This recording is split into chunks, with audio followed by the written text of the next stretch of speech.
कि सबसे पहले तो मुख्यमंत्री को वहां जाना चाहिए। मुख्यमंत्री तो लखनऊ में दलित परिवार के घर नहीं पहुंच पाए। देखिए, ये बड़े दुख की बात है कि नारा देने वाले मुख्यमंत्री की बटेंगे तो कटेंगे, तो चुनाव में तो बड़ा अच्छा नारा देखे, चुनाव के बाद जब उनकी पुलिस ही काट देती है, मार देती है, तो वो एक दलित परिवार के आंसू पूछने के लिए भी नहीं पहुंच पाते हैं, उनके नेता भी नहीं पहुंच पाते हैं। इससे हमारे लोगों को सावधान रहना चाहिए कि उत्तर प्रदेश की या भाजपा की या केंद्र की भाजपा की सरकार हम कमजोर लोगों के हितैषी नहीं है।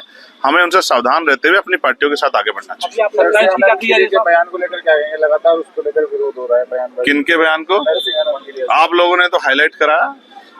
वो तो चाहते थे कि वो तो कैमरे से वीडियो बनवा रहे थे कि हाईलाइट हो जाऊं। इस तरह से किसी भी इष्ट के खिलाफ बयान देकर और सस्ती लोकप्रियता के कारण देश को अस्थिर करना, एक बड़े समाज के खिलाफ इस तरह की बयानबाजी करके और लोगों को मजबूर करना, आक्रोशित करना कि वो सड़कों पे आए और उससे सरकार का एजेंडा कामयाब हो, मैं इससे कतई भी सहमत नहीं हूं। और अगर उन्होंने अपराध किया तो फिर इसलिए उनको जेल जाना पड़ा। भविष्य में अपराध करेंगे तो फिर जेल जाएंगे। सर, लखनऊ की जो घटना हुई उसमें आप किसकी कमी मानते हैं?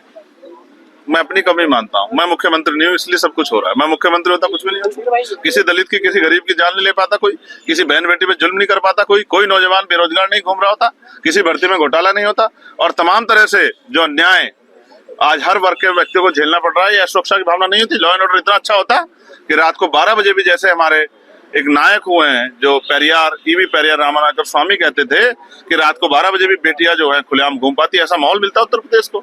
अभी हम मेहनत कर रहे हैं, भविष्य में ये दिन जो है आएंगे, और जब ये दिन आएंगे तो आपको एहसास होगा। ने कहा है आपको मंत्री पद की मिलने की वो ऑफर आया है और भी ऑफर आया है, तो उसमें क्या कहना है वो लोग थे? मैं फिर आपसे कहूंगा, आप कहाँ पुराने गड़े मुर्दे उखाड़ रहे, आज पे जिन्हें काम कीजिए। मंत्री पद तो आते जाते रहते हैं, बहुत सारे मंत्री आज चले गए, हम तो मिशन के सिपाही हैं। आपको पता है हरियाणा मेरी गाड़ी पे हमला हुआ था, उनका उद्देश्य क्या था? वो चाहते थे कि चंद्रशेखर आजाद को समाज ने एक गाड़ी दे रखी, इसको तोड़ दो तो ये पैदल हो जाएगा। उनको नहीं पता मेरा समाज वो है कि भाई एक नहीं 1000 गाड़ियों की अपील करूंगा तो कल तक 1000 गाड़ियां खड़ी होंगी। हमारा समाज जो गरीब समाज है, बहुत स्वाभिमानी समाज, उसने कभी जो है मेरे पैरों को कमजोर नहीं पड़ने दिया, और जब जब मुझे जिस चीज की जरूरत हुई उसने वो मुझे उपलब्ध करा के दी। मेरे चुनाव में एक एक पैसा जुटा के मुझे चुनाव जिताने का काम किया और अपनी मेहनत से चुनाव लड़ने का काम किया। हम स्वाभिमानी समाज में पैदा हुए हैं। इन छोटे मोटे हमलों से हम लोग डरने वाले नहीं, हम लोग लड़ाई को लड़ते रहेंगे। क्या कहना चाहेंगे लोगों को, क्या संदेश देना चाहेंगे इस तरीके का माहौल? एकजुट रहें, भाईचारा बनाएं, और ये चुनाव के समय जो इस तरह घटनाएं होती है उनसे सावधान रहें। भारत हमारा बहुत विस्तृत है, इसकी जो पहचान हमारी एकता है इसको बना के रखें। सरकार तो दावा करती है कि अखंड भारत बनाएंगे, ईरान, अफगानिस्तान सबको, पाकिस्तान सबको मिला लेंगे, और देश को संभाल नहीं पा रहे हैं। तो ऐसी निकम्मी सरकारें भी देश के लिए अच्छी नहीं। प्रश्न चिन्ह खड़ा होता है कि एक मुख्यमंत्री जो 7वें 8वें साल में कुर्सी पे बैठे हैं, अगर आज भी लॉ एंड ऑर्डर की स्थिति को सही नहीं कर पा रहे हैं तो वो कुर्सी पे बैठ के क्या कर रहे हैं? बहराइच में ये घटना की पुनरावृत्ति ना हो और कानून व्यवस्था बहाल हो, इसकी जिम्मेदारी सरकार की है।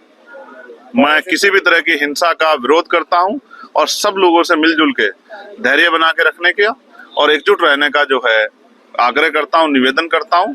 और हमारी पार्टी के साथी लगातार घटना पर नजर बनाए हुए हैं। मैं स्वतः लगातार अधिकारियों के संपर्क में। मेरा मानना है कि अगर सरकार ने लापरवाही नहीं बरती तो बहुत जल्द सब कुछ शांत हो जाएगा, और भविष्य में उत्तर प्रदेश में इसकी जो है आंच ना जाए, इसका ध्यान भी सरकारों को रखना है।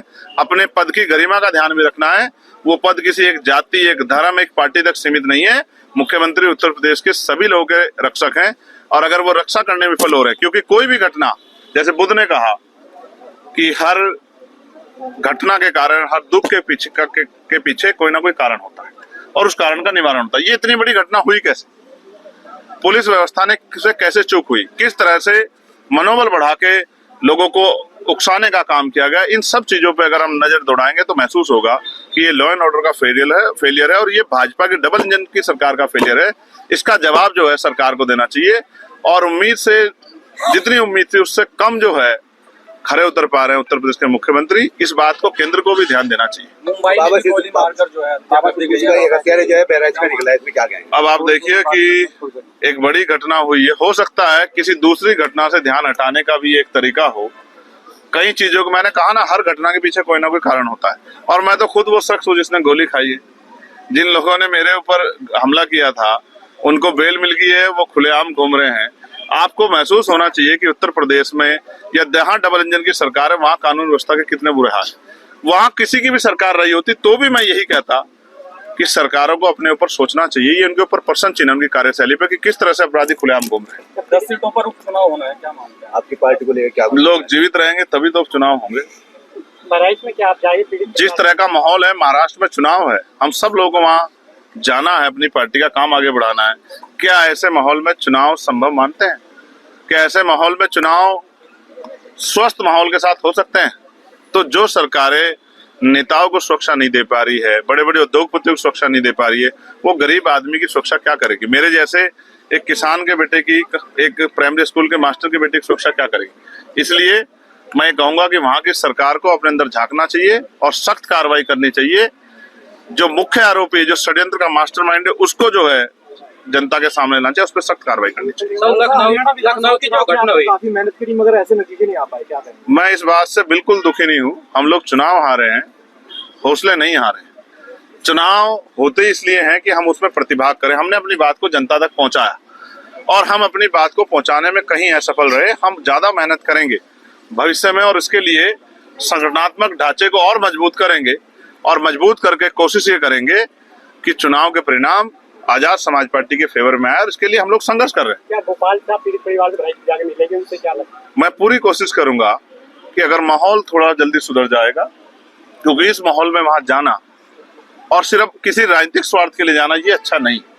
मैं ये कोशिश करूंगा कि सबसे पहले तो मुख्यमंत्री को वहां जाना चाहिए। मुख्यमंत्री तो लखनऊ में दलित परिवार के घर नहीं पहुंच पाए। देखिए, ये बड़े दुख की बात है कि नारा देने वाले मुख्यमंत्री की बटेंगे तो कटेंगे, तो चुनाव में तो बड़ा अच्छा नारा देखे, चुनाव के बाद जब उनकी पुलिस ही काट देती है, मार देती है, तो वो एक दलित परिवार के आंसू पूछने के लिए भी नहीं पहुंच पाते हैं, उनके नेता भी नहीं पहुंच पाते हैं। इससे हमारे लोगों को सावधान रहना चाहिए कि उत्तर प्रदेश की या भाजपा की या केंद्र की भाजपा की सरकार हम कमजोर लोगों के हितैषी नहीं है। हमें उनसे सावधान रहते हुए अपनी पार्टियों के साथ आगे बढ़ना चाहिए।